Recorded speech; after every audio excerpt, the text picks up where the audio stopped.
امن امان کی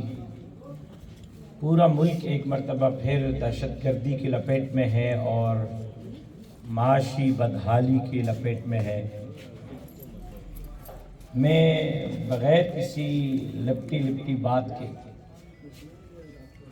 یہ بات کہنے میں حق بجانب ہوں کہ اس چیز کی تحقیق کی جائے کہ ملک آج معاشی طور پر اتنا غیر مستحکم کیوں ہو گیا ہے، اور اس بات کی بھی تحقیق ہونی چاہیے کہ ملک آج سیکیورٹی رسک دوبارہ کیوں بنتا جا رہا ہے۔ اگر ان دونوں چیزوں کی صاف شفاف تحقیقات ہو، ان دونوں چیزوں کی صاف شفاف تحقیق کے بعد، انکوائری کے بعد مجرموں کی لسٹ سامنے آئے تو ملک کو معاشی بدحالی میں دھکیلنے کا مجرم اور ملک کو دہشت گردوں کے لیے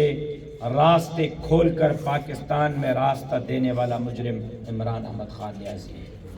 اس کے دور اقتدار میں یہ دونوں کام کیے گئے کہ ملک کو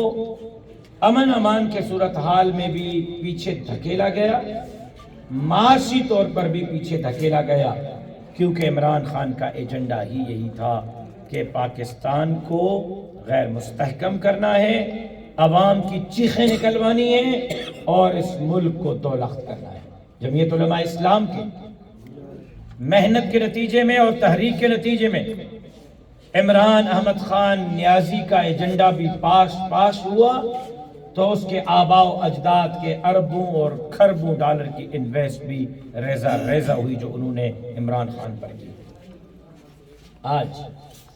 بڑی مشکل سے ملک ڈیفالٹ ہونے سے بچا ہے، لیکن سوچنے کا امر یہ ہے کہ وہ قیادت جس کا دامن کرپشن سے پاک ہے، وہ قیادت جو نیب، ایف آئی اے، سپریم کورٹ، انکم ٹیکس سے لے کر نیچے سطح کے اینٹی کرپشن کے کسی عملدار کو بھی وانٹیڈ نہیں ہے، وہ قیادت جو پاناما، ڈان اور وکی لیکس میں نہیں ہے، اس قیادت کو کیوں پیچھے دھکیلا جا رہا ہے 76 سال سے؟ اور 76 سال سے ملک اس قیادت کے کیوں حوالے کیا جاتا ہے جو ملک کو لوٹنے میں بھی ملوث ہوں، امن امان کے مخدوش صورتحال کے بھی ذمہ دار ہوں اور بیرون کے اعلی کار بننے کے بھی جو ہے وہ سہولت کار ہوں؟ ایسی قیادت کو مسترد کرنا ہوگا۔ ملک کو اگر آپ مزید بہتری کی طرف لے کے جانا چاہتے ہیں، ملک کو مزید امتحان سے بچانا چاہتے ہیں، ملک کے اندر انقلاب لانا چاہتے ہیں، عوام کو خوشحال دیکھنا چاہتے ہیں، تو 76 سال سے جس قیادت نے منہ چڑھایا ہے اس قیادت کو تبدیل کر کے قیادت جمعیت علماء اسلام کے حوالے کرنی ہوگی۔ سندھ کی صورت